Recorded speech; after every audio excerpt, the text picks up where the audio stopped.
శ్రీరామచంద్రాయ నమః. శ్రీ సీతారామాభ్యాం నమః. శ్రీమద్ వాల్మీకి రామాయణము యుద్ధకాండము 9వ సర్గము. నికుంభాతి రాక్షసులు యుద్ధమునకు ఉద్యుక్తులగుట. అప్పుడు విభీషణుడు రావణునకు రాముని పరాక్రమమును తెలుపుట. సీతాదేవిని ఆ ప్రభువునకు అప్పగించుటయే అన్ని విధములుగా మేలు అని పలుకుట.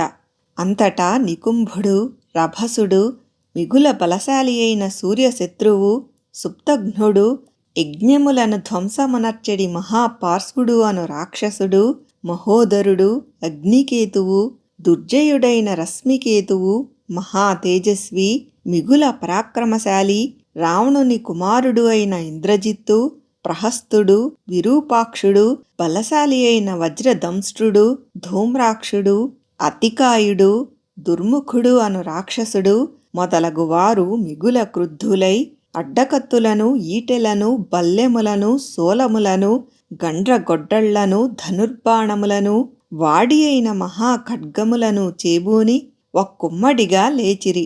పిదప ఆ రాక్షసయోధులందరూ మిగుల సంతోషముతో ముఖములలో వికాసము గలవారై రావణునితో ఇట్లు పలికిరి: ప్రభూ, రామలక్ష్మణులను, సుగ్రీవుని వంచనతో లంకను ధ్వంసమునర్చిన హనుమంతుని మేము తునుమాడెదము. అట్లు రణోత్సాహముతో ఆయుధములను చేపట్టి సన్నద్ధులయ్యున్న రాక్షస ప్రముఖులను నివారించి విభీషణుడు వారినందరినీ కూర్చుండజేసి అంజలి ఘటించి ఇట్లనెను: నాయనలారా, ఎంతటి క్లిష్టకార్యమునైనను క్రమముగా సామధాన భేదములనేడి 3 ఉపాయముల ద్వారా మాత్రమే సాధించుకొనుటకు యత్నింపవలెను. అట్లు సాధ్యము కానప్పుడే చతురుపాయములలో 4వదియగు దండోపాయమునకు పూనుకొనవలెను అని నీతి శాస్త్రజ్ఞులు పేర్కొనిరి. ఇంద్రియ సుఖములలో మునిగి జాగరూకులు కానివారిపైనను, విరక్తులై రాజ్యపాలనమున శ్రద్ధ చూపని వారి మీదను, లేదా సామంతరాజుల వలన చిక్కుల పాలైన వారి విషయమునను, విధివశమున సంపదలను కోల్పోయిన వారి మీదను, రాజ్యపాలన బాలుర చేతిలో లేక వృద్ధుల ఆధీనంలో ఉన్నప్పుడు అట్టి దుర్బల రాజ్యము మీదను మంత్రులతో లోతుగా సంప్రదించి యుద్ధమునకు తలపడినచో అప్పుడు ప్రయోజనముండును. శ్రీరాముడు అన్ని విధములుగా సన్నద్ధుడయ్యున్నాడు. జయేచ్ఛతో బలములను కూర్చుకొనియున్నాడు. అతడు కామక్రోధాదులను జయించినవాడు, అజేయుడు. అట్టివానిపై దండెత్తుటకు ఎందులకు తొందరపడుచున్నారు? నదీనదములకు కూడలి అయి భయంకరమైన సముద్రమును లంఘించి హనుమంతుడు దుస్సాధ్యమైన కార్యమును సాధించెను. ఆ విషయమును కూడా ఆలోచింపుడు. ఓ రాక్షసమిత్రులారా, శత్రువైన రాముని పక్షమున నిలిచియున్న అసంఖ్యాక సైనికులు తిరుగులేని బలపరాక్రమములు గలవారు అను విషయమును కూడా తెలిసికొనుడు. శత్రువుల యొక్క శక్తి సామర్థ్యములను ఎరుంగక అనాలోచితముగా వారిని చులకనగా భావించుట తగదు.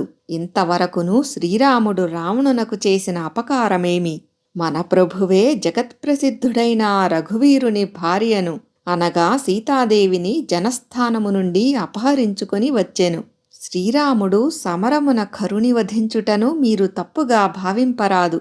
దుర్మార్గుడైన ఆ ఖరుడే రాముని వధించుటకు అతనిపై దాడి చేసి రాముని చేతిలోనే హతుడయ్యెను. ప్రాణాపాయ స్థితి ఏర్పడినప్పుడు ప్రతి ప్రాణియు తన శక్తి కొలది తనను రక్షించుకొనుట ముఖ్య కర్తవ్యము గదా.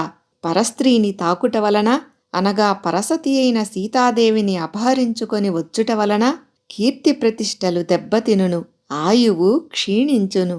ఆ పాపకార్యమునకు ఒడిగట్టిన ఫలితముగా సమస్త సంపదలును నశించును. అంతేకాదు, ఆ పాపాత్మునకు నీచ జన్మ ప్రాప్తించును. సీతాదేవిని తీసుకొని వచ్చుట వలన మనలను అంతులేని భయము చుట్టుముట్టినది. కావున అపహరించుకొని వచ్చిన ఆ సీతాదేవిని వారికప్పగించుట ఎంతేని సముచితము. అనుచితముగా కలహములను కొని తెచ్చుకొనుట ఎందులకు? శ్రీరాముడు ధర్మనిరతుడు, మహావీరుడు.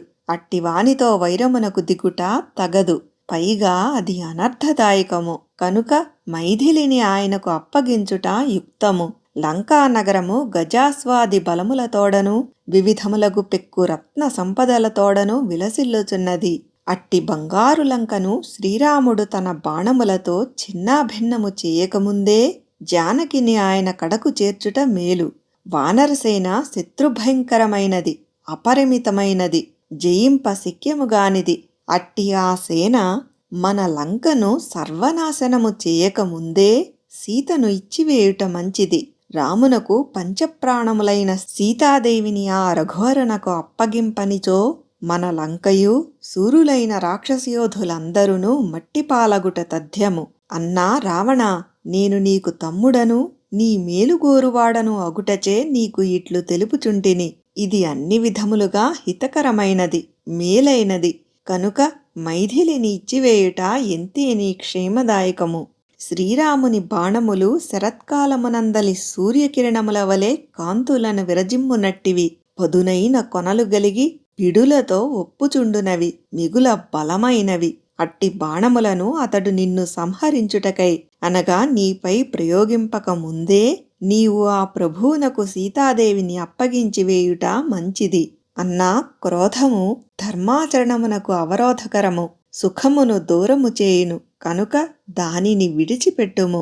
ఆనందమును గూర్చుచు కీర్తి ప్రతిష్టలను పెంచునట్టి ధర్మమును అనుసరింపుము. శ్రీరామునకు సీతను ఇచ్చివేయుట ఎంతయో యుక్తము. ఆ విధముగా చేసినచో నీ కుమారులును నీకు బంధువులమైన మేమును పరివారములును ఎట్టి ప్రమాదము లేక హాయిగా నుందుము కనుక మమ్ము అనుగ్రహింపుము.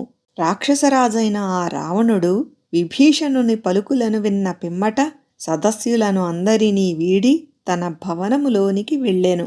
వాల్మీకి మహర్షి విరచితమై ఆదికావ్యమైన శ్రీమద్ రామాయణమునందలి యుద్ధకాండమునందు ఇది 9వ సర్గము.